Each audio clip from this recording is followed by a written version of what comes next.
Well, by the 3rd century, Christianity had expanded rapidly across the Roman Empire.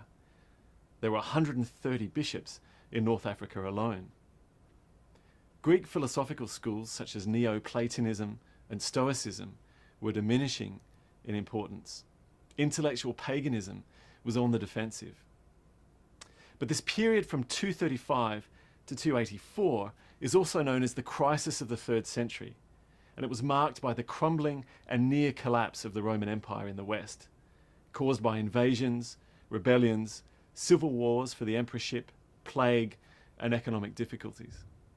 Fearful that these calamities were judgment of the gods on the empire, Roman emperors tried to enforce greater religious conformity to the old Roman religion.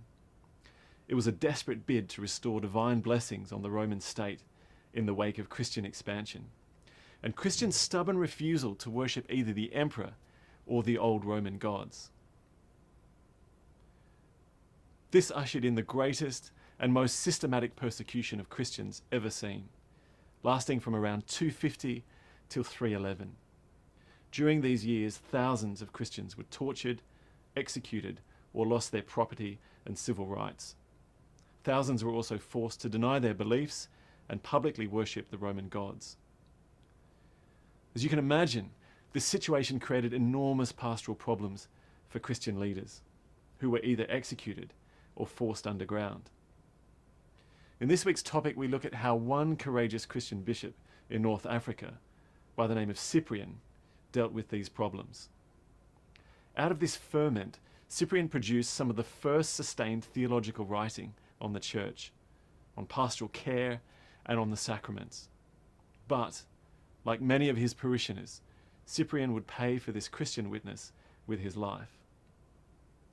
This period of persecution and political instability also sets the scene for the rise of Constantine the Great, who after 311 would become the first Christian emperor of the Roman Empire. His remarkable story is the subject of next week's topic. As usual, have a look at the discussion questions for this topic in the reading section below, and keep those discussion questions in mind as you read through the lecture notes and the readings in your 2 textbooks, Hall's Doctrine and Practice and Stevenson's A New Eusebius. And once again, make sure you catch the webinar either online, on campus at St Mark's in Canberra, or the recorded version, which will appear in the webinar section below. As always, please get in touch with me if you have any questions or concerns. I look forward to your discoveries.